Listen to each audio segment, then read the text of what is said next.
The 90s Fantastic Four animated series was a series that I honestly don't have too many memories for.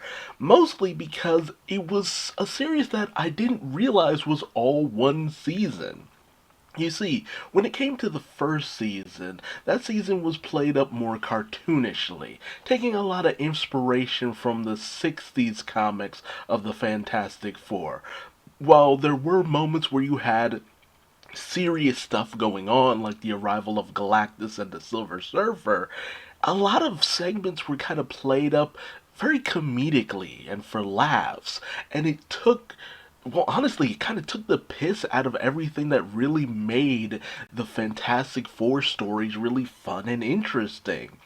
No sense of drama, no sense of intensity. It was just this comedic romp that just didn't really play into any overarching plot that made you feel like you were watching something that was worth keeping up with.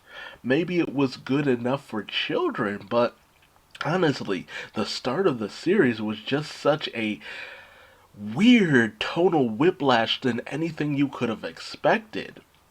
And speaking of which, once it hit the second season, it suddenly took a darker turn, taking more inspiration from more 80s Fantastic Four comic books. That isn't to say that there wasn't a bit of overlap, but you got more segments where you saw them take their enemies a little bit more seriously. More intense moments with Doctor Doom and crossovers with Spider-Man, which was actually pretty cool. Well, mostly just enemies of Spider-Man in a lot of instances.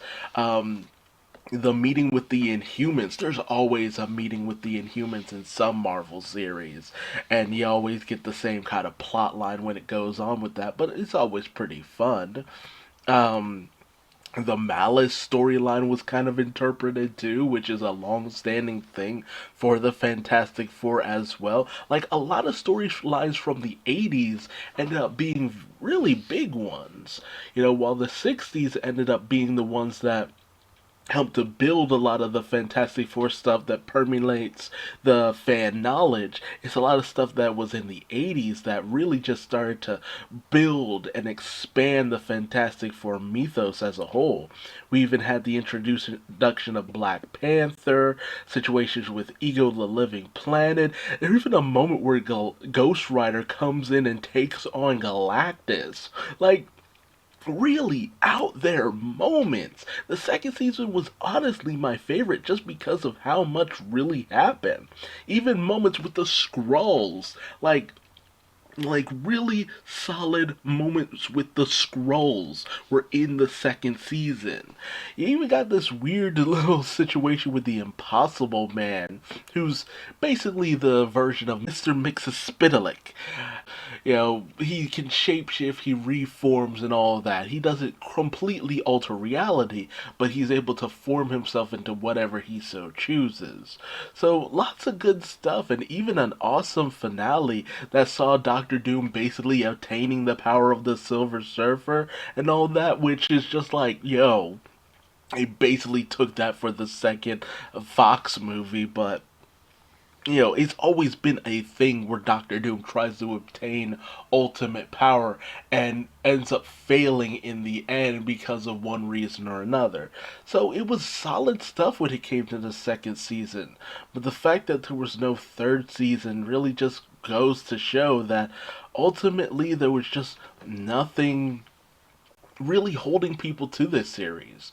I feel that the differences between season 1 and 2 just really didn't help to grow a fan base in the end, which is unfortunate because they were planning on bringing in a lot of the more solid plot lines like Sue getting pregnant and more Namor the Submariner in a more serious capacity.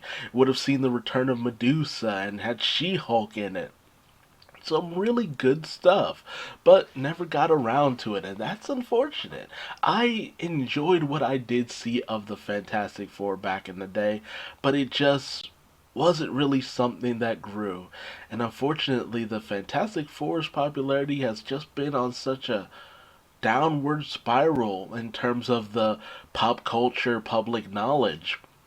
Every time they try to build it up, it ends up getting taken back down. But hey, do you remember this series? Do you have fond memories of this series? Please let me know in the comment section below. And if you like this video, like, comment, and subscribe. Or don't. I ain't your daddy, but I love you like one. And until next time, I've been Duuz-Diz-Din, and I will see you later. Bye-bye.